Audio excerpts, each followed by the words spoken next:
இங்கே நான் தான் கிங்கு.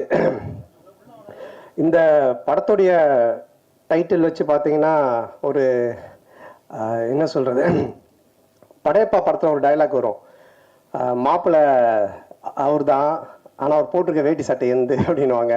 அந்த மாதிரி இங்கே நான் தான் கிங்கு, படத்துடைய ஹீரோ நான் தான், ஆனால் டைட்டில் அவருக்கு தான் கரெக்டாக இருக்கும். ஏன்னா மதுரை அன்பின் இங்கே நான் தான் கிங்குன்றது தான் கரெக்டாக இருக்கும். ஏன்னா அவ்வளோ பவர்ஃபுல்லான ஒரு ப்ரொடக்ஷன் கம்பெனி அவங்க, கோபுரம் ஃபிலிம்ஸ். தமிழ்நாட்டுடைய சின்னம் கோபுரம், அன்பு சார் அல்லல்ல குறையாத அக்ஷய பாத்திரம், திறமை இருந்தால் எவ்வளோ நாளும் அள்ளிக்கலாம். ஸோ அப்படிப்பட்ட ஒரு மனிதர் அவர். அவருக்கு இருக்க கெப்பாசிட்டிக்கு அண்டர்டேக்கரையே கூட்டின்னு வந்து அண்டர்வேர் போட்டு ஒரு கமர்ஷியல் படம்லாம் எடுக்கலாம். அவ்வளோ பவர் இருக்குது, கெப்பாசிட்டி இருக்குது. அவர் கூப்பிட்டா வருவாங்க. ஏன்னா நான் அவருடைய ப்ரொடக்ஷன் கம்பெனி, அவருடைய கம்பெனி கோபுரம் ஃபிலிம்ஸில் பார்த்துருக்கேன். அங்கே வந்து வராத ஹீரோவே இல்லை, உட்காராத ப்ரொடியூசர் இல்லை, உட்காராத டைரக்டர்ஸ் இல்லை. தமிழ் சினிமா எல்லாருமே அங்கே போய் அதை டச் பண்ணிட்டு தான் வருவாங்க. கோபுர தரிசனம் கோடி புண்ணியன்ற மாதிரி. ஸோ அங்கே அந்த கம்பெனிலேருந்து என்னை வச்சு படம் பண்ணதுக்கு முதல்ல அவருக்கு என்னுடைய மனமார்ந்த நன்றி நான் தெரிவிச்சுக்கிறேன். ஆக்சுவலாக நான் வந்து காசு கேட்டு தான் போனேன் அவர்கிட்ட, அன்பு சார்கிட்ட. சார் எனக்கு கொஞ்சம் காசு வேணும் அப்படின்னு சொல்லி கேட்டு போனேன். சபாபதிக்கு அப்புறம் நாங்கள் பழக ஆரம்பித்தோம். சபாபதிக்கு முன்னாடி டிஸ்கோத் படத்துலேருந்து எங்களோட பழக்கம், ஆனால் அதிகமாக பேச மாட்டோம். அதுக்கப்புறமா சபாபதி ஃபினான்ஸ் பண்ணார். அப்புறமா ரொம்ப க்ளோஸ் ஆனோம், ஃபோனில் ஜாலியாக பேசிகிட்டு இருப்போம். அதுக்கப்புறமா நான் காசு கேட்டு போனேன். எனக்கு ரொம்ப பிடிச்சிருச்சு அவருக்கு. என்ன சந்தானம் என்ன விஷயம்னு கேட்டார். இல்லை சார் இடம் வாங்க போகிறேன் வீடு கட்ட அப்படின்னு. அப்போ சொன்னார், எப்பவுமே வந்து கடன் வாங்கி மட்டும் வீடு வாங்குறதோ இடம் வாங்குறதோ வாங்காதீங்க, அது மாதிரி நிறைய பேர் லோல் பண்ணுறாங்க. அதனால் இந்த காசை நீங்கள் அட்வான்ஸாக வச்சுக்கோங்க, இன்னும் இடம் வாங்க என்ன வேணுமோ சொல்லுங்கள், நான் ஹெல்ப் பண்ணுறேன், நம்ம படமாக பண்ணுவோம் அப்படின்னு என் மேலே ஒரு நல்ல அபிப்பிராயத்தில் தான் இந்த விஷயத்த பண்ணார். ஏன்னா அவர் ரொம்ப சீரியஸாக, ரொம்ப டஃப்பாக, ரொம்ப வேற மாதிரிலாம் வெளியே பேசுவாங்கல்ல, பார்ப்பாங்க. பட் நெருங்கி பழகிட்டா எவ்வளோ ஜாலியான ஆள், எவ்வளோ அன்பானவர்ன்றதை நான் சொல்லி ஆகணுன்றதுக்காக இதை சொல்கிறேன். அது மட்டும் இல்லை, ஃபோனில் பேசினாலே ஜாலியாக தான் பேசுவார். நான் அடிக்கடி ஈஷாக்கு தான் போவேன், சிவராத்திரி அது இதுன்னு போவேன். ஃபோன் பண்ணாலே கேட்பேன், சந்தானம் எங்கே இருக்க அப்படின்னுவார். சார் ஈஷாவில் இருக்கேன் சார். வரும்போது எனக்கு வாங்கிட்டு வா அப்படின்னுவார். என்ன சார் ருத்ராட்சமா விபூதியானவன், அதெல்லாம் யாருக்கு வேணும், அமௌண்ட் என்ன வாங்கிட்டு வா அப்படின்னுவார். சார் ஆன்மீகத்தில் போய் நான் எப்படி சார் அமௌண்ட் வாங்கிட்டு வரது. ஸோ இந்த மாதிரி ஏதாச்சும் ஒன்று கிண்டலாக பேசிகிட்டே தான் இருப்போம் ஃபோன் பண்ணால். அப்போ ஒரு இது மாதிரி கதை கேட்க ஆரம்பித்தார்.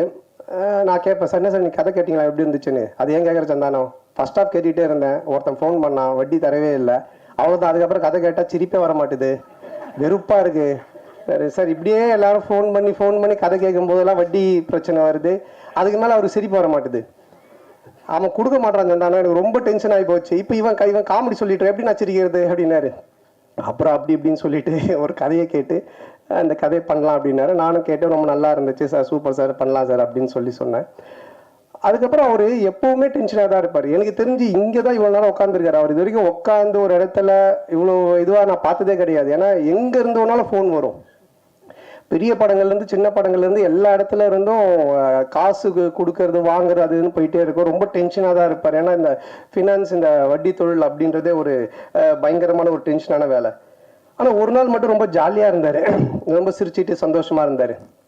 அப்போ நான் அவர்கிட்ட கேட்டேன், என்ன சார் எப்பவுமே டென்ஷனாகவே இருப்பீங்க, நீங்கள் ரொம்ப சந்தோஷமாக இருக்கிறீங்களே, மொத்த வட்டியும் வந்துருச்சா என்னன்னு கேட்டேன். இல்லை அப்படின்னாரு. என்ன சார் சந்தோஷம்னா, இது மாதிரி எனக்கு பேரன் பிறந்திருக்கான், என் பொண்ணுக்கு பையன் பிறந்திருக்கான் அப்படின்னாரு. பயங்கர ஹாப்பியாக இருந்தார். அப்போ எனக்கு ரொம்ப நாளாக ஒரு சந்தேகம் இருந்துச்சு.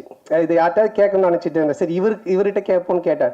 சார் பொதுவாக கல்யாணம் ஆகி நமக்கு ஒரு பையனோ பொண்ணோ பிறந்தா அதை விட சந்தோஷம் அவங்களுக்கு ஒரு பையனோ பொண்ணோ ஒரு பேரனோ பேத்தியோ பிறந்தோ நம்ம சந்தோஷப்படுறோம், அது ஏன் சார்னு கேட்டேன்.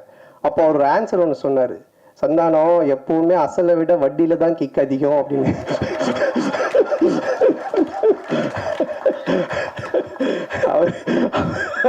இந்த மாதிரி நிறைய போன்ல நாங்க பேசி பஞ்சஸ். அப்ப நான் நினைச்சேன், சார் இதுக்கு நீங்க தான் கரெக்டான ஆளு, உங்களை அடிச்சுக்க ஆள் கிடையாது சார் அப்படின்னு சொல்லிட்டு. ஸோ அப்படிப்பட்ட ஒரு ஜாலியான மனிதர். ஸோ அவரோட சேர்ந்து இந்த படம் பண்ண ரொம்ப சந்தோஷமா இருக்கு. ஏன்னா பண்ணும்போது அவர் சொன்னாரு, தேட்டருக்கு வர ஜனங்க படத்தை பார்த்து சிரிச்சுட்டு போன சந்தானம், காசு பணம் முக்கியம் இல்லை, அது நம்ம சம்பாரிச்சிக்கலாம் அப்படின்ட்டு ஒரு ப்ரொடியூசராக இல்லாமல், ஒரு ஃபினான்ஷியராக இல்லாமல், ஒரு தேட்டர் ஓனராக இந்த படத்தை எடுத்திருக்காரு. ஆடியன்ஸ் தேட்டருக்கு வரவங்க சிரிக்கணும், ரசிக்கணும் அப்படின்னு சொல்லிட்டு. அதே மாதிரி இந்த படமும் நல்லா வந்திருக்கு. இந்த படத்தை எடுக்கிற பொறுப்பை அவருடைய டாட்டர் சுஷ்மிதா அவங்ககிட்ட கொடுத்துருக்காரு. அவங்களுக்கு என்னுடைய வாழ்த்துக்கள்.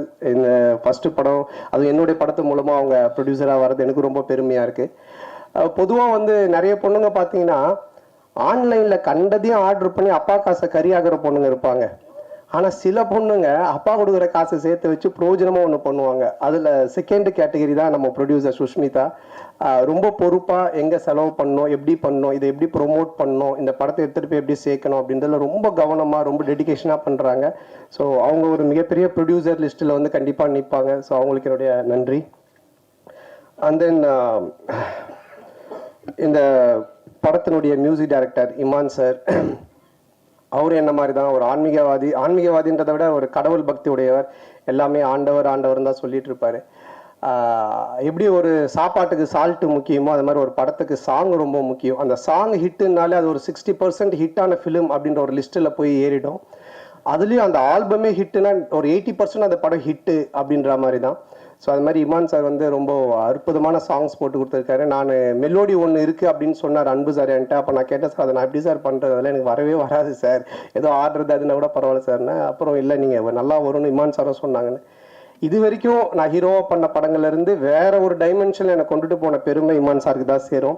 ஸோ அவர் கொடுத்த அந்த ஒரு மியூசிக்குடைய ஒரு ஸ்ட்ரென்த்து தான் இதை என்னை ஒரு மாதிரி பண்ண வச்சுது. அதை ரொம்ப பியூட்டிஃபுல்லாக கல்யாண் மாஸ்டர் எடுத்தாங்க. மற்ற 2 சாங்கும் பாபா பாஸ்கர் சார் எடுத்தாங்க. ஸோ அவங்களுக்கு இந்த நேரத்தினுடைய நன்றியை தெரிவிச்சுக்கிறேன்.